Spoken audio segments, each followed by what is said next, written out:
기록을 좀 하겠습니다.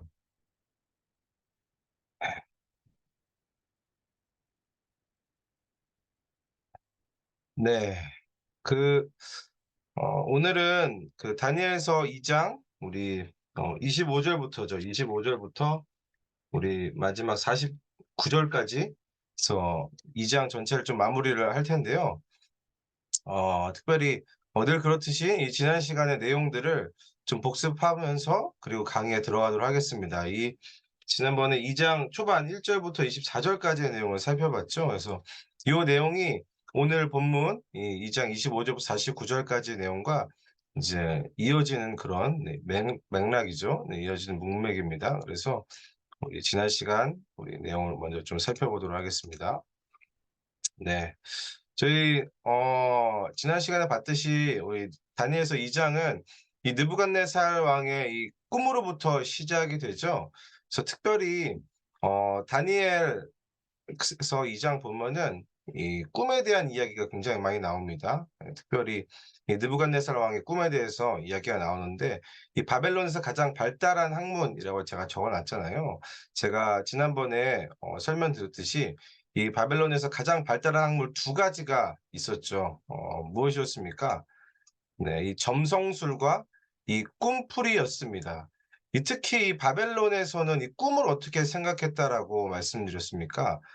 이게 신의 계시다. 네, 신의 계시라고 생각했습니다. 그래서 이 바벨론 사람들이 이 신이 이 별자리와 이 꿈을 통해서 미래의 일을 알려준다라고 그렇게 믿었다라고 말씀드렸죠. 그래서 이 바벨론 전체를 다스리고 있는 이 왕이 꾸는 꿈은 뭐다? 네, 신탁이다라고 말씀드렸습니다. 네, 신이 이 인간들에게 주는 신탁. 네, 그래서 이 왕의 꿈을 해석하는 것이 아주 중요하다. 자, 그런데 이 꿈을 해석할 수 있었던 사람들이 있었습니까? 아무도 없었죠.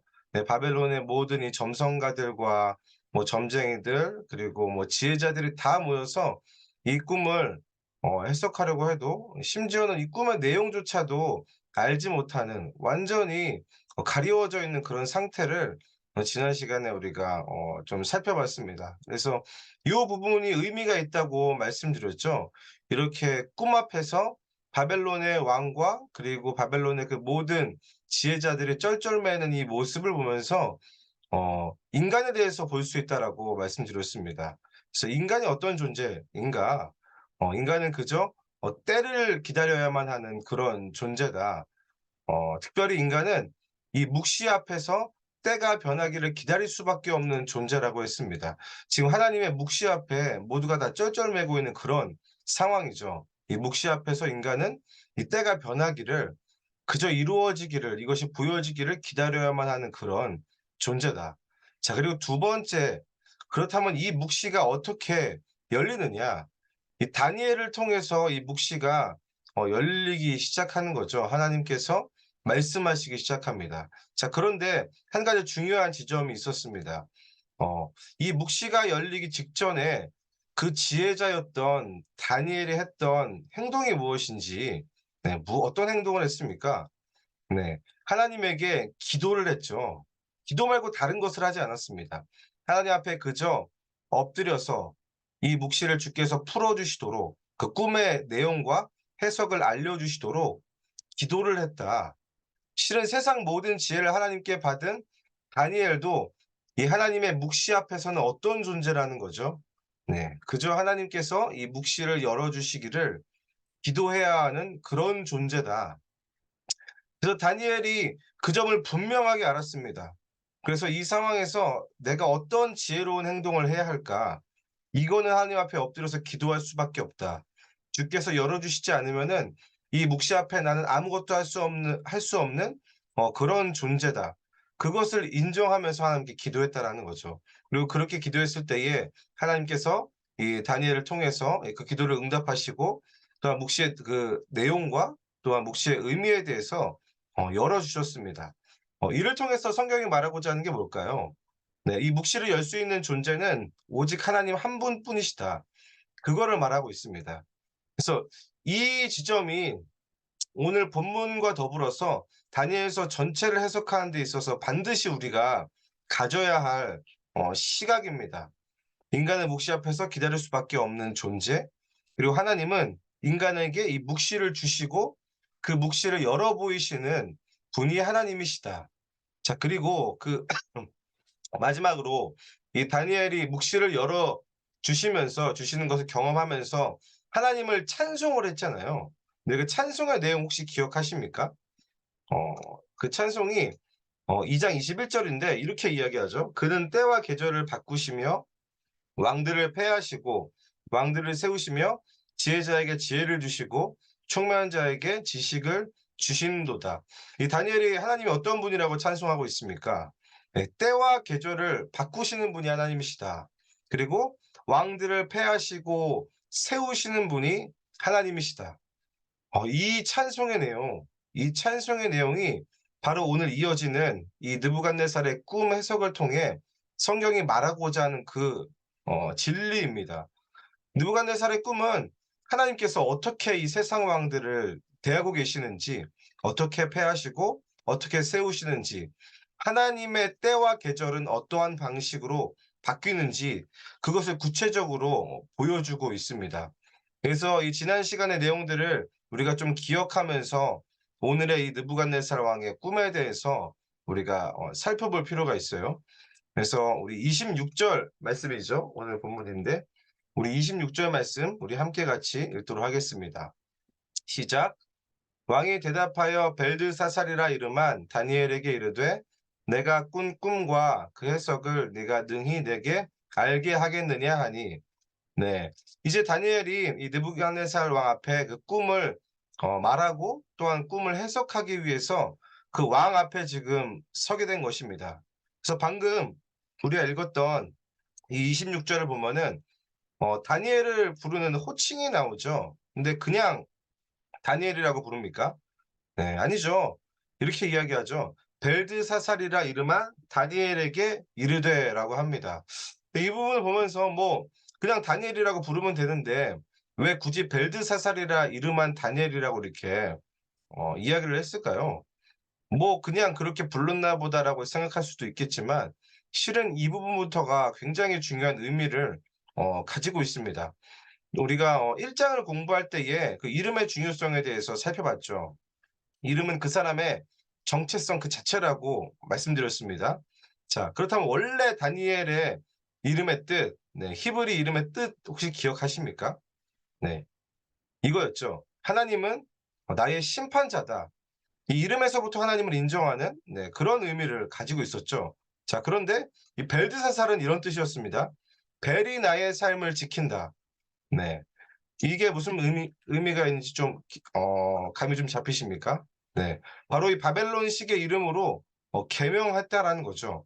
계명을 하면서 이 다니엘의 삶의 중심에 있는 그 하나님을 완전히 몰아내 버린다는 그런 의미가 있다라고 말씀드렸습니다. 자, 그렇기 때문에 지금 이 꿈을 해석하는 이 일에 있어서 지금 왕 앞에서 다니엘의 이름이 이 벨드사살이라고 불리는 것 자체가 영적 전쟁이라는 거죠. 이 다니엘서 저자는 다니엘의 바뀐 이름을 언급하면서 이렇게 물어보는 겁니다. "이 보이지 않는 전쟁에서의 승리자는 과연 누구인가? 바벨론의 신 벨이냐? 하나님이시냐? 누가 더 강한 능력을 가지고 있는가?" 본문은 지금 이 느부갓네살과 이 다니엘, 이 보이는 이 두 사람의 어떤 이야기로만 보지 않습니다. 그 뒤에 있는 보이지 않는 세계에서 어떠한 일들이 일어나는지에 대해서 지금 이 영적 전쟁의 승리자가 누구인지를 지금 보여주고 있는 거예요. 그래서 계속해서 26절 말씀을 보면은 왕이 다니엘에게 이렇게 묻죠. "내가 꾼 꿈과 그 해석을 내가 능히 내게 알게 하겠느냐 하니." 요렇게 이야기합니다. 여기서 이 능히라는 게 이 히브리어로 카헬인데요. 능력과 권능이라는 뜻입니다. 요약하자면 이런 거죠. "너에게 능력이 있느냐? 너에게 권세가 있느냐?" 이게 왕의 물음을 자세히 보면요. 그 주체가 지금 누구죠? 네. 이 능력의 주체가 지금 사람입니다. 네, 사람에 지금 집중을 하고 있어요. 느부갓네살은 "너에게 능력이 있느냐? 너에게 권세가 있느냐?"라고 그렇게 묻고 있습니다. 그래서 그에 대해 다니엘이 어떻게 대답을 합니까? 27절 후반부를 보면은 이렇게 이야기를 해요. 좀 이렇게 줄여서 보자면은 "은밀한 것은 네 누구나 능히 왕께 보일 수 없으되." 네. 다니엘 어떻게 대답합니까? 예, 제가 그럴 능력이 있습니다. 이미 내가 다 보고 왔습니다. 네, 저만 믿어 주십시오. 이렇게 이야기하나요? 네, 아니죠. 27 절에 이 다니엘의 대답을 정리하면 이런 거예요. 그 누구도 어떤 존재도 그럴 만한 능력을 가진 사람은 이 세상에 없습니다. 그 누구도 왕의 꿈에 대해서 이 은밀한 것이죠. 다시 말해 묵시에 대한 권한이 없다라는 거예요. 이 권한이 왕에게도 있지 아니하고 바벨론의 지혜자들에게도 있지 아니하고 심지어 이것 왕 앞에선 내 나에게서도 예 이런 능력이 없다. 다니엘을 포함해서 이런 능력이 없다라고 말하고 있는 겁니다. 그래서 이 부분이 이 다니엘서를 읽을 때에 이 부분을 놓치지 않고 읽는 것이 굉장히 중요합니다.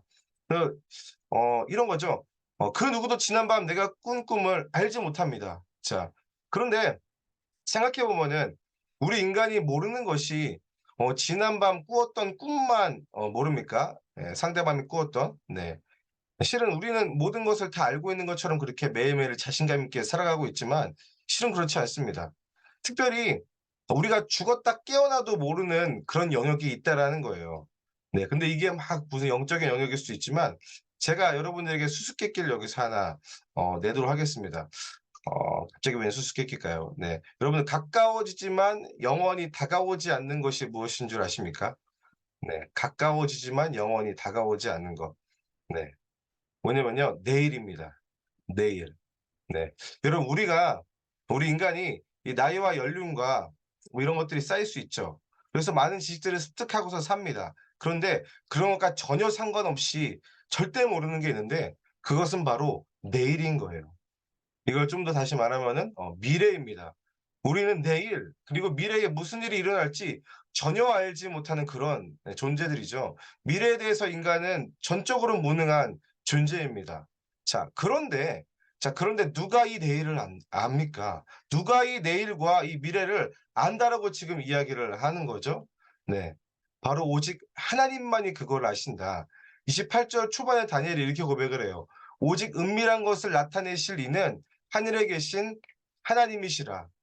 오직 하늘에 계신 하나님만이 능력자이시다." 이것이 26 절에 느부갓네살 왕의 질문에 대한 다니엘의 대답입니다. "너에게 능력이 있느냐? 너에게 권세가 있느냐?" 다니엘이 "아닙니다. 나에게 능력이 없습니다. 오직 하늘에 계신 하나님만이 이 은밀한 것을 알고 계시고 이 모든 미래를 다 알고 계십니다." 아까 강의 초반에 복습했던 내용 기억하십니까? 바벨론에서 가장 발달되었던 학문 두 가지. 네, 이 점성술과 꿈풀이었죠. 이 두 가지의 공통점이 무엇이었습니까? 미래를 예측하는 거죠. 그리고 이 두 가지 학문의 기초는 바벨론의 신이었습니다. 이 바벨론 사람들에게는 이 바벨론의 신이 미래를 알고 있고 주관한다고 그렇게 믿었죠. 자, 그런데 바로 지금 이 순간이 이 느부갓네살 왕의 꿈을 해석하는 이 순간이 이 바벨론 사람들의 이 신에 대한 믿음이 완전히 깨어지는 그런 순간입니다. 자, 그렇다는 건 무슨 말일까요? 지금 바벨론의 신과 이 하나님과의 싸움에서 승리자는 하나님이시다. 승리자는 오직 하늘에 계신 하나님이시다. 그렇게 28 절의 이 다니엘의 반응은 이미 영적 전쟁에서 하나님께서 승리하셨다라는 그 선포를 지금 하고 있는 거예요. 그래서 그와 동시에 다니엘이 이렇게 고백을 합니다. 우리 30절 말씀이죠. 우리 함께 같이 읽도록 하겠습니다. 시작. "내게 이 은밀한 것을 나타내심은 내 지혜가 모든 사람보다 낮기 때문이 아니라 오직 그 해석을 왕에게 알려서 왕이 마음으로 생각하던 것을 왕에게 알려주려 하심이니이다." 아멘. 자, 30 절에서 다니엘이 계속해서 자신을 이렇게 소개하죠. "내 지혜가 모든 사람보다 낮기 때문이 아니다." 그리고 나서 이렇게 이야기합니다. "마음으로 생각하던 것을 왕에게 알려주려 하심이니이다." 자, 여러분들 사람의 마음을 아는 존재가 누구입니까? 하나님이시다. 바벨론의 신을 모른다. 하나님만이 오직 알고 계신다. 하나님만이 사람의 마음을 알고 계신다라고 말하고 있는 거예요.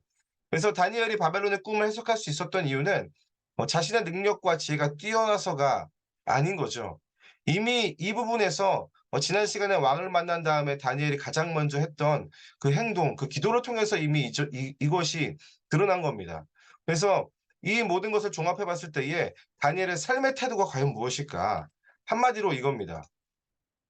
"나는 아무것도 모릅니다. 오직 주님만이 아십니다." 바로 이것이 다니엘이 견지했던 삶의 태도예요. "나는 아무것도 모릅니다. 오직 주님만이 알고 계십니다. 이거 진심이었을까요? 이 마음이 진심이었다는 거를 지금 다니엘은 2장 전체에서 지금 보여주고 있는 거예요. 어찌 보면은 이 다니엘이 2 장에서 맞이했던 그 순간은 이 느부갓네살 왕의 총애를 받을 수 있는 실은 절호의 기회인 거죠. 뭐 이미 하나님께서 다니엘에게 이 느부갓네살의 꿈과 해석을 다 보여주셨으니까 그렇죠. 네. 자, 그래서 그대로 가서 그냥 말하기만 하면은 이 다니엘은 어떻게 됩니까? 이 출세가 보장이 되는 거죠. 어떻게 보면 한 치 앞을 내다볼 수도 없는 그런 포로 생활 중에서 미래를 보장받을 수 있는 절호의 기회다라는 거예요. "내가 왕의 꿈을 해석할 능력이 있습니다. 저만 믿으십시오." 이러면은 될 일인데 이게 되게 쉬운 길입니다. 네. 그런데 굳이 바벨론의 신들의 무능을 지금 지적하면서 이렇게 위기를 맞이할 필요가 있을까? 예. 그러나 다니엘은 이러한 삶의 태도를 유지했다. 1 장에서도 보면은 이 왕의 음식을 거부했던 행위가 그렇습니다. 이 다니엘이 이 처한 상황들을 보면은 어떻게 보면은 그냥 가만히 있어도 그냥 흘러가는 대로만 잘 쫓아가도 미래가 보장될 수 있었다. 자, 그런데 다니엘은 그때마다 어떻게 합니까? 상황이 그냥 흘러가는 대로 두지를 않습니다. 대신에 하나님께서 무엇을 원하시는지 그거를 헤아려서 결정하는 거죠. 계산하지 않는다는 거예요. 내가 지금 눈앞에 보이는 이것들을 가지고 내가 지금 보이는 이 상황들을 모아서 그것을 계산해서 상황이 흘러가는 대로 그렇게 두지 않고 대신에 하나님께서 지금 나에게 원하시는 것이 무엇인가? 하나님께서는 지금 이 모든 상황과 이 사안들을 어떻게 보고 계시는가? 네, 이걸 생각하면서 나는 아무것도 모릅니다. 오직 주님만이 알고 계십니다. 네, 주님만이 아시기 때문에 내가 지금 바벨론 왕에게 잘 보이기 위한 선택을 하지 않는 거죠. 이 바벨론 왕에게 잘 보이는 것이 미래를 보장해 주지 않는다는 것을 다니엘이 알았어요. 누가 미래를 아십니까? 오직 하나님만이 미래를 아신다. 누가 우리의 미래를 보장해 주시는가? 오직 하늘에 계신 하나님께서 우리의 미래를 보장해 주신다. 그래서 여러분들 이 주님만이 오직 주님만이 알고 계신다는 그것을 아는 것 자체가 실은 모든 것을 아는 것이고 이 세상의 지혜다. 가장 뛰어난 지혜다. 그리고 이것이 성도들이 마땅히 가져야 할 삶의 태도라고 이야기를 해 주고 있는 거예요. 또한 이 다니엘의 이 자세가 묵시를 대하는 우리의 태도여야 한다. 그래서 이런 면에서 조금만 생각을 해 보면은 우리의 이 삶의 자리 있잖아요. 우리가 매일매일 살아가는 이 오늘이라는 이 삶은 굉장히 묵시랑 많이 닮아 있습니다. 예, 실은 우리의 삶 그 자체가 묵시인 거죠. 왜냐면 그 누구도 미래에 대해서 정확히 알 수 없고 그저 추측하고 헤아려 볼 뿐입니다. 이거는 하나님께서 믿는 사람이든 믿지 않는 사람이든 모두가 그렇게 살아가게끔 하셨습니다. 하나님께서 의도를 하신 거예요. 왜 그렇게 하셨을까요? 네, 이 하나님의 존재에 대해서 지금 생각하게 하시는 겁니다. 이 로마서 1장 19절 말씀에도 나왔듯이 하나님께서 이런 얘기를 하죠. 하나님께서는 이 사람 안에 하나님을 알 만한 것을 보이셨다라고 이야기를 합니다. 그래서 모든 사람에게 하나님께서는 하나님을 알 수 있을 만한 방편을 내신 거예요.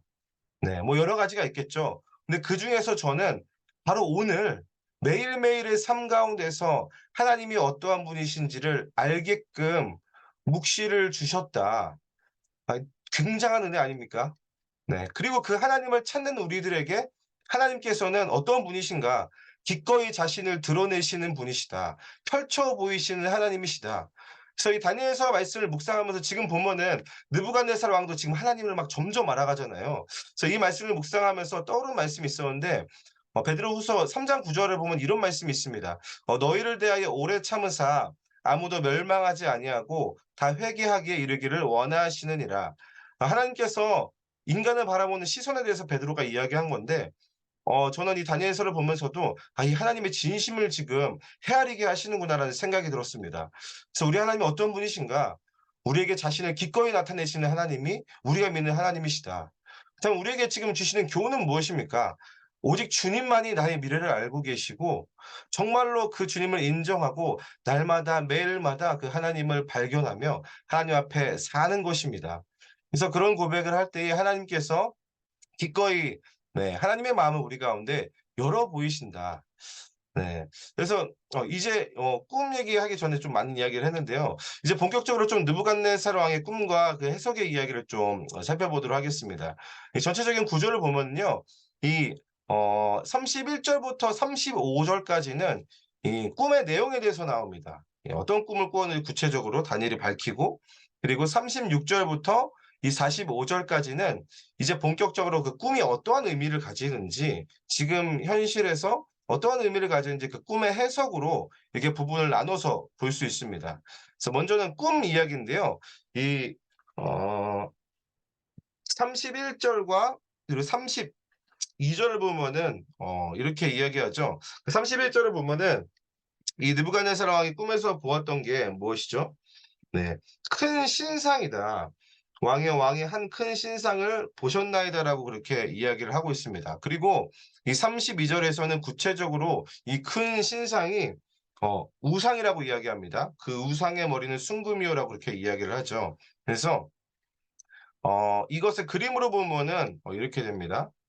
네. 요게 금 신상인데요. 최대한 제가 구글에서 이 성경 말씀에 비슷하게 나온 걸로 한번 찾아봤습니다.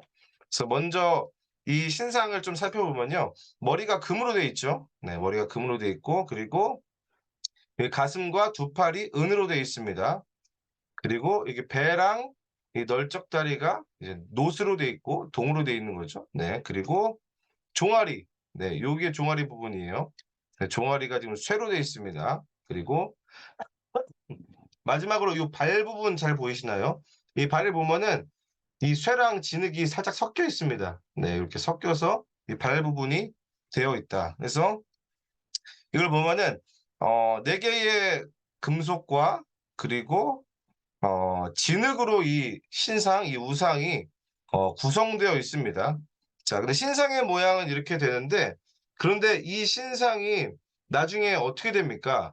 네, 이 34 절을 보면은 어디서 돌이 날라와 가지고, 손대지 아니한 돌이 날라와서 이 우상이, 이 신상이 산산조각이 납니다.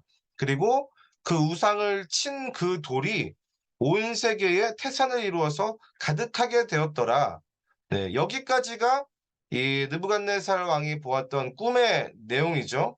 이 우상, 이 우상의 재료들과, 그리고 이 우상의 운명이 어떻게 되는지에 대해서 이 느부갓네살 왕이 본 것입니다. 자, 그리고 나서 이제 이 36 절부터 45절 부분이 본격적으로 이제 꿈 해석에 대한 부분을 이야기하는데요. 우리가 그 해석을 살펴보기 전에 그 37절 말씀 먼저 함께 같이 읽도록 하겠습니다. 읽겠습니다. 시작. "왕이여, 왕은 여러 왕들 중에 왕이시라. 하늘의 하나님이 나라와 권세와 능력과 영광을 왕에게 주셨고." 자, 이 다니엘이 해석하기 전에 먼저 느부갓네살 왕을 지금 찬양하는 말을 하면서 꿈 해석을 시작하죠. 이렇게 이야기합니다. "왕이여, 왕은 여러 왕들 중에 왕이시라." 네. 이게 누구를 가리키는 거죠? 예. 하나님인가요? 아니죠. 그 느부갓네살 왕입니다. 자, 그런데 과연 이것이 느부갓네살 왕을 찬양하는 그런 말일까? 네. 여기까지는 그렇습니다. 왕들 중에 왕이시라까진 그래요. 자, 그런데 그다음에 뭐라고 이야기하죠? 네. 하늘의 하나님이 나라와 권세와 능력과 영광을 왕에게 주셨고, 네. 결국 여러분들 누가 느부갓네살을 여러 왕들 중에 왕으로 만들어 주셨다라는 거예요. 네. 하늘의 하나님께서 주셨다. 하늘의 하나님께서 왕을 이렇게 만들어 주셨다. 특별히 여기서 이 주셨다라는 거는 이게 예하브라는 그런 히브리어거든요. 이게 넘겨주다, 예, 주다 이런 뜻이에요. 근데 이 표현이 무려 다니엘서에서 한 20번 정도가 나옵니다. 그리고 이 표현과 비슷한 이 바이텐, 좀 깨졌는데요. 이 바이테텐이라는 이 히브리어는 예하브와 마찬가지로 이 넘겨주다라는 뜻을 가지고 둘이서 굉장히 많이 다니엘서에 나오거든요. 자, 그래서 이제까지 살펴본 이야기에 우리가 앞으로도 이 중요한 흐름마다 이 단어들이 나옵니다. 그래서 몇 가지만 정리해 보면 이렇습니다. 네. 주께서 넘기심에 1장 2 절에, 1장 9 절에 환관자에게 은혜와 긍휼을 얻게 하신지라. 그리고 1장 17 절은 다니엘에게 이제 학문을 주시고 지혜를 주셨던 그 이야기죠. 그리고 2장 30 절에 왕에게 알려주려 하심이니이다. 자, 무엇이 중심에 있습니까? 네. 다 하나님이죠. 하나님께서 주셨다는 것에 그 중심이 있다. 결국 누가 중심이며 누가 왕 중의 왕이라는 말을 지금 하고 있는 겁니까? 예, 하나님이 왕 중의 왕이시다. 지금 다니엘이 이 꿈의 해석을 하기 전에 그 점을 분명하게 느부갓네살 왕 앞에서 짚고 넘어가는 거예요. 네. 해석하기 전에 이거를 먼저 이야기를 하고 있는 겁니다. 하나님께서 왕 중의 왕이십니다. 네. 그리고 나서 이제 38절부터 43절까지 이제 각 신상에 대한 해석이 나오는데 이것도 그림을 보면서 좀 설명을 드리도록 하겠습니다. 네, 아까 우리 살펴봤던 그 부분이죠. 근데 이 부분이 이 학자들마다 실은 의견이 분분하지만 그래도 많은 학자들이 주장하고 있는 입장을 선택해서 설명을 드리도록 하겠습니다. 먼저 이 머리 38절에 나오는 금머리는 바벨론입니다. 바벨론을 이야기하는 거고요. 그리고 39절 초반에 나오는 이 가슴과 두 팔은 요거는 이제 메대 나라를 가리킵니다. 그리고 이 놋은 페르시아, 바사라고 하죠. 페르시아를 가리키고요. 그리고 이 종아리죠. 쇠 부분은 이제 그리스, 알렉산더 대왕을 가리키는 부분입니다. 그리고 마지막으로 이 새와 진흙은 이제 시리아의 셀레우쿠스 왕조, 그 알렉산더 대왕이 죽은 다음에 그 네 장군이 나오죠. 네, 거기서부터 이어진 그 나라를 의미하고 있습니다. 그래서 이게 역사 순서대로 지금 이야기를 하고 있는 거예요. 바벨론과 메데 그리고 페르시아 바사, 그리고 그리스 헬라, 그리고 그 다음에 이어지는 그 시리아의 셀루쿠스 왕조랑 뭐 프톨레마이오스 뭐 이렇게 네 장군으로부터 세워진 그 나라들. 네. 물론 여기서 이 쇠를 이 로마로 보는 그런 견해도 있습니다. 자, 그런데요. 중요한 거는 물론 이게 다 나라를 가리키는 거고 이 부분이 의미를 가지는 것들이 있습니다. 자, 그런데 중요한 거는 이게 정확히 어느 나라를 가리키냐가 아닙니다. 실은 이 신상은 중요하지 않습니다. 이 신상은 중요하지 않아요. 왠 줄 아세요? 왜냐면은 아까 우리가 2장 32절 봤죠? 2장 32절에서 이 신상을 뭐라고 이야기했습니까? 네, 우상입니다. 네, 이 신상은 그냥 우상일 뿐이죠. 네, 결국 사람의 손으로 만들어진 우상일 뿐이다. 자, 그렇다면 중요한 것은 무엇이냐? 중요한 거는 이제 45절 말씀입니다. 우리 45절도 우리 함께 같이 읽겠습니다. 시작. 손대지 아니한 돌이 산에서 나와서 쇠와 놋과 진흙과 은과 금을 부서뜨린 것을 왕께서 보신 것은 크신 하나님이 장래일을 왕께 알게 하신 것이라. 이 꿈은 참되고 이 해석은 확실하니이다 하니. 자, 이게 45절은 특별히 이 34절에 꿈에서 나온 이 손대지 아니한 돌에 대한 이 다니엘의 해석인데요. 이 돌에 대해서 우리가 좀 묵상을 해봐야 됩니다. 특별히 이 돌을 어떻게 이야기하죠? 네, 손대지 아니한 돌이라고 이야기하죠. 손대지 아니한 돌. 실은 그냥 돌이라고 하면 되지 왜 굳이 손대지 아니한 돌이라고 했을까요? 자, 여러분들 아까도 제가 잠깐 얘기했지만 이 우상의 가장 큰 특징이 무엇이죠? 네, 우상의 가장 큰 특징. 네, 사람이 직접 손으로 깎아서 만들었다는 것이 우상의 특징입니다. 자, 그런데 이 우상을 부숴버릴 돌은 어떤 돌입니까? 네, 손대지 아니한 돌이다. 사람의 손을 전혀 타지 않은 자연 그대로 하나님께서 만드신 그대로의 돌. 그것이 지금 이 우상을 부숴버리는 거예요. 이 말씀을 보면은 이 무너지는 것을 넘어서 그 부숴버리는 걸 넘어서 이 신상에 대한 그 모든 물질들이 바람에 다 불려간 곳이 불려가서 찾을 수 없을 정도로 완전히 산산이 부서져 없어져 버린다라고 그렇게 이야기를 하죠. 그리고 끝입니까? 이 45절 끝을 보면은 이렇게 이야기를 합니다. 이 손대지 아니한 돌이 자, 이 부분이 중요해요. 자, 산에서 나와서라고 또 이 돌을 설명을 해요. 네. 특별히 이 손대지 아니한 돌인데 이게 산에서 나오는 이유는 뭘까? 네, 그 부분은 좀 주목을 해봐야 됩니다. 이 손대지 아니한 돌이 산에서 나왔다라고 하는데요. 어, 이 산에서 나왔다라는 거는 그 당시 사람들이 하나님에 대해서 어떻게 생각하고 있는지 그것을 알아야 돼요. 우리가 얼마 전에 끝났죠. 열왕기상 20장 말씀입니다. 그 아합 왕이랑 그리고 아합을 이제 아람 사람들이 막 공격을 하잖아요. 근데 공격을 하는데 아람 사람들이 하나님에 대해서 이렇게 이야기를 합니다. 네, 여호와는 산의 신이요 골짜기의 신은 아니라 하는도다. 어떻게 하나님을 인식하고 있었습니까? 이 이방인들이. 네. 여호와가 산의 신이다. 자, 그렇다는 거는 이 손대지 아니한 돌이 누구에게로부터 나왔다라는 겁니까? 네, 하나님께로부터 말미암았다. 하나님께로부터 나온 이 돌이 모든 나라들을 세우기도 하고 망하게도 한다. 그리고 이 돌이 가득하다라고 이야기하잖아요. 그래서 이 돌은 결국에는 신약에서 예수 그리스도를 상징하는 돌입니다. 그래서 다니엘의 예언은 이 돌 위에 세워진 교회, 그리고 결국에 도래하게 될 이 영원한 하나님의 나라가 온 세상을 가득 채울 것까지 이 묵시에서 이야기를 하고 있는 거예요.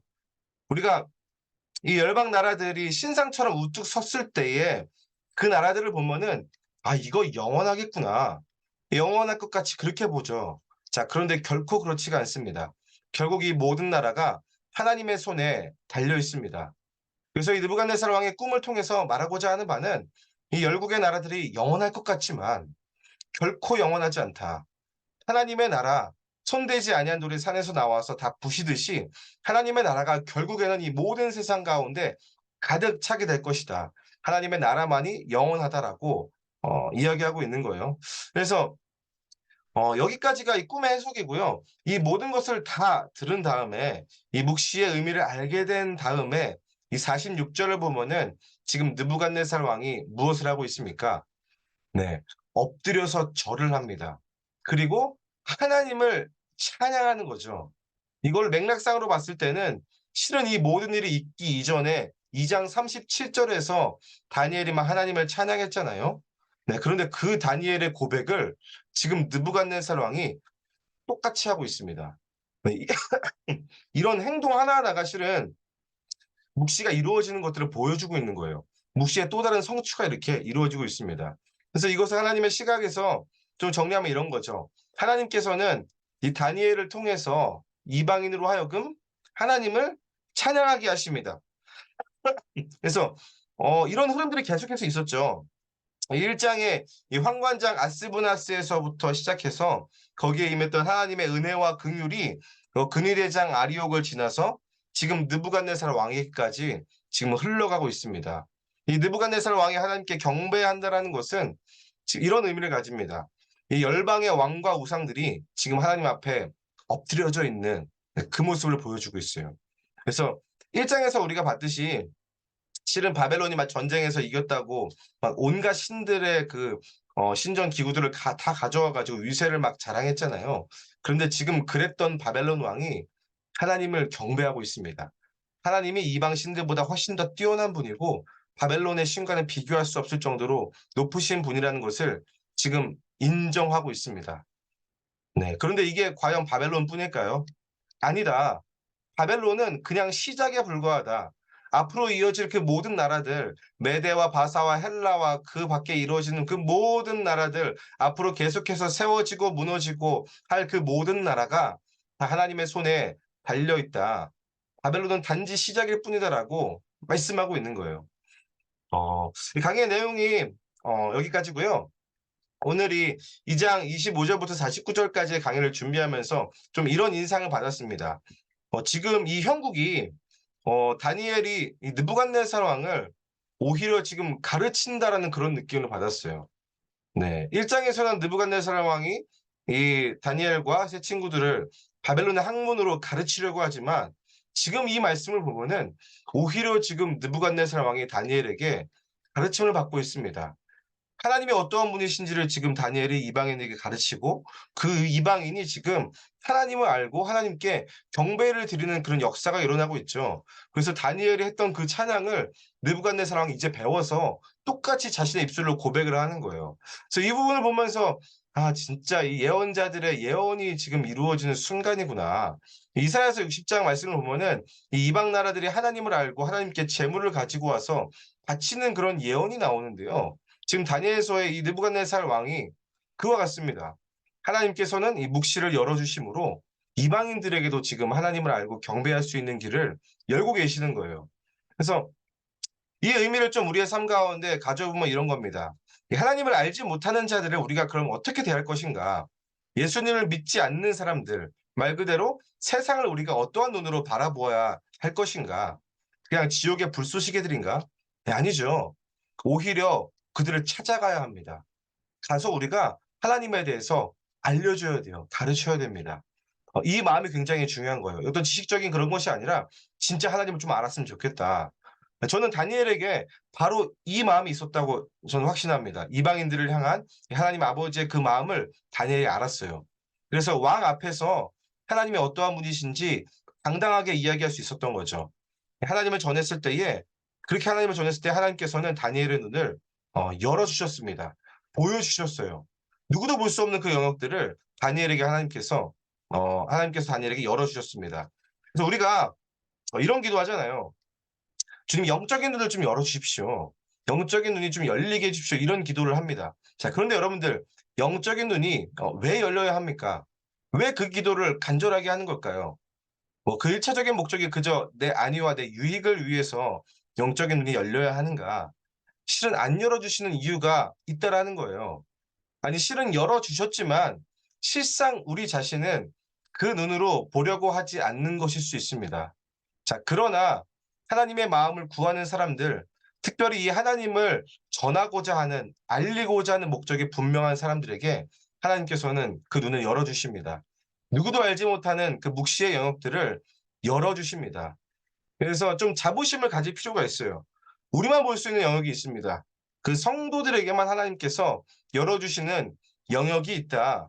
그래서 바로 그거를 보면서 매 순간순간 묵시와 같은 이 삶을 살아가는 사람들이 성도입니다. 그래서 이 매 순간 그 하나님을 인식하고 그 하나님의 시선을 구하면서 그 하나님 앞에 엎드리는 그 삶의 태도, 이 다니엘의 삶의 태도, 주님, 저는 아무것도 모릅니다. 오직 주님만이 알고 계십니다. 그렇게 기도할 때 하나님께서 우리의 눈을 열어주시고 하나님을 알고자 하는 자들에게 우리를 인도해 주실 것입니다. 네. 그래서 마지막으로 이 사색 질문들은 이거죠. 묵시를 대하는 우리의 태도, 삶을 대하는 우리의 태도는 어떠해야 할까? 두 번째는 하나님을 모르는 세상을 우리는 어떻게 바라보아야 할까? 네, 우리 강의가 여기까지고요. 네, 제가 기도하고 마치도록 하겠습니다. 하나님 아버지, 우리 다니엘서 2장을 마무리하면서 하나님을 우리 가운데 알려주셔서 감사합니다. 하나님 어떠한 분이십니까? 우리 가운데 묵시를 주시고 하나님의 계획과 뜻을 알려주시는 분, 또한 주님의 마음 우리 가운데 나타내어 보내시는 분이 하나님이십니다. 하나님 오늘도 그 주님을 의지합니다. 매일매일의 삶과 또한 우리가 내일을 알 수 없지만 그 모든 때와 계절을 바꾸시는 하나님, 모든 왕들을 패하시고 또한 세우시는 그 하나님을 오늘도 전적으로 의지하고 신뢰함으로 살아가도록 주여 인도하여 주시옵소서. 특별히 하나님 아버지, 우리의 눈을 열어 주십시오. 하나님 아버지의 비전을 보여주시고 특별히 하나님을 알지 못하는 자들 가운데 하나님을 알릴 수 있도록 아버지 하나님 열정을 부어주시고 그 아버지의 마음, 그 주님의 그 애타는 마음을 우리 가운데 느끼게 하여 주시고 하나님 아버지 우리가 만나는 그 모든 관계를 통하여서 그 하나님을 전하는 그 하나님의 진심을 전달하는 그런 우리 모든 성도들 될 수 있도록 아버지 은혜를 베풀어 주시옵소서. 감사드립니다. 예수님의 이름으로 기도합니다. 아멘. 네, 강의를 마쳤습니다.